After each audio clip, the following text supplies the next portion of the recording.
السلام عليكم ورحمة الله وبركاته. جرت وردفتو أمو مبارك دوب حتى أنت نسلو في أنجرا أكملتي نموني جوجين سجرا جتشور أبدني أكملتي فدواء أساس الفيديو في أنجرا كان أبويو أكملتي أكا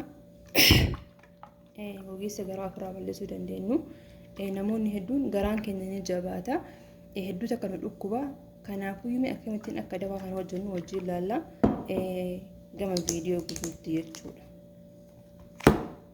مجوني في نسر رابع بدا ديبئة وفين جران من غرشة لك يا فاجرتن قالتو ما سنجدا ورون دران درتن موتو يو فيديو لايك قدا كومنتي بريسا نمون نار رفتن موتو يبقديم تو هاتو قاتيس ارغا فيديو لالتني بودا سبسكرايب قدا نججبي ساس ننجدا اسمانو موتو يو نمون غرشة لك يا فارتن نمون جنال أبدن يوم في قصة سبسكرايب سن ديبسو بعد كومنت جلت نا بريسا سنيفين ديبسا ولا يجبي سنو ولا قد سنو سننزلا هدا تنا مال قبت افتيو جتني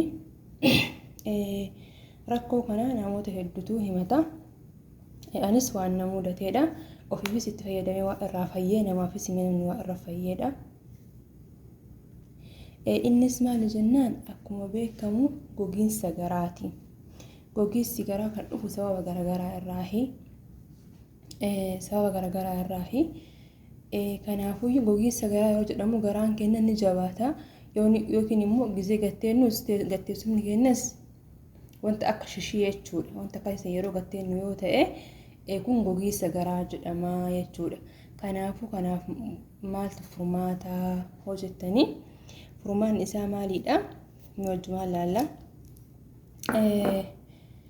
Furmaan isaa ganama garaa duubatti akkuma hirribaa kaanee jenneen yoo akkuma hirribaa kaanee fuula keenya dhiqannee waan hin qulqulleeffannee booda maal goona timira habbaa takka yookiin immoo habbaa lama nyaachuu jechuudha. Baay'ee takka bu'aa qaba. Faayidaan timiraa lakkaa'amee hin dhumu jechuudha. Garuu namni tokko sukkaara qaba minaamin jedhama malee timirri sukkaaraa miti uumuu isaatu akkasii. Kanaafuyyuu ganama timira nyaachuu wallahi faayidaa guddaa karaa argattanii ganama timira nyaadha. Inni lammaffaa mootuyyuu zayituuna. Inni lammaffaa maalidha? Zayituuna jechuudha. Zayituuna maal goonaa jedhina. Zayituuna maal goonaa garaa sukkuma namoo maal hin jedhina. Zayituuna hin dhuddan garuu namatti hin tolu garuu faayidaan isaa hedduu takka faayidaa ajaa'ibaati. maal goona zayituuna maankaa takka yookiin immoo xiqqoomesii qicannee dhunnaanii dhugaa jechuudha. Garuu namatti hin tolu garuu mootuyyuu baala isa dhuddanii garaan keessan hin laafa. Akkanatti qicannee maankaa takka yookiin immoo agatti sinitti xiqqeessine gizeenii fi dhunnu maal ta'a garaan keenya hirra illaafaa deemaa jechuudha. Sirriitti faayidaa guddaa zayituuna dhunna. Kanaafuyyuu ganama timira nyaachuu fi zayituuna dhuguu haala kanaan googii sigaraa ofirra balleessuu hin dandeenya. Falli biraallee mootuyyuu maalidha? Timira jechuudha. Timiruma kana fuunee jeeka yookiin immoo waan nuuf dhiyaatutti goonee bishaan itti naqnee dhuguu jechuudha. Timira kana firee isaa keessaa baasnee maal goona wanta qaraara qabu jechuudha. Jeekis haa ta'u waan isiniif itti dhiyaatu timira kana isa naqachuun bishaan itti naqnee dhuguun jechuudha. Isa booda an timira erga firee keessaa yaadisee haala kanaan asitti naqadheen jira. Amma maaliin godhaa bishaan itti naqadha. Achi booda qadaannee wanni gochuu qabna jechuudha. Tallaa keessa kaa'annaa jechuudha. Achi booda yeroo nuuf mijaa'etti ganama ta'uu danda'a. Yeroo kamittuu dhuguu hin dandeenya. Wantoota kana yoo fayyadamtanii googii sigaraa irraa nagaatti baatanii jechuudha.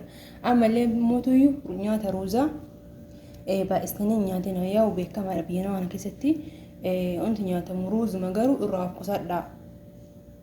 Kanaafuu biyya namaa keessatti kan nyaannu ruuzuma garuu mootuyyuu ruuza guyyaatti biyaasii yoo isin danda'ame yeroo tokkotti qofa nyaadhaa jechuudha. Kana jechuun yeroo gadaa qofa jechuudha. Keessattuu gara galgala yeroo rafuu ruuza hin nyaatina abadan. Hedduu takka gogiinsa garaatiif nama saaxila. Kanaafuyyuu timira kana haala kanatti fayyadamaadha. Dhugaa dubbachuuf gogiinsa garaa hatta khusuusan daa'immaniif baay'ee gaariidha. Inna baay'ee tokko itti fayyadamaa fayyaa keenyaafillee baay'ee gaariidha. Waa itti fayyadamee na fayyadee saniif isinii qoodee akkasumas tolee abdiin qabaa. Viidiyoo kiyyoo isinitti tolee laayik godhaa, sabskiraayib godhaa, share godhaa, na jajjabeessa maatii kiyya ta'a isiniin jedha. Walaa jajjabeessinu walaa guddisnu. Waan kana ammoo itti fayyadamaa dhugaa baay'ee tokko bareeda, baay'ee tokko si fayyada. Nagaan turaa isiniin jedha. Hanga viidiyoo biraatti walitti deemutti nagaa rabbii keessa jiraadha. Assalaamu alaykum warahmatullaahi wabarakaatuh.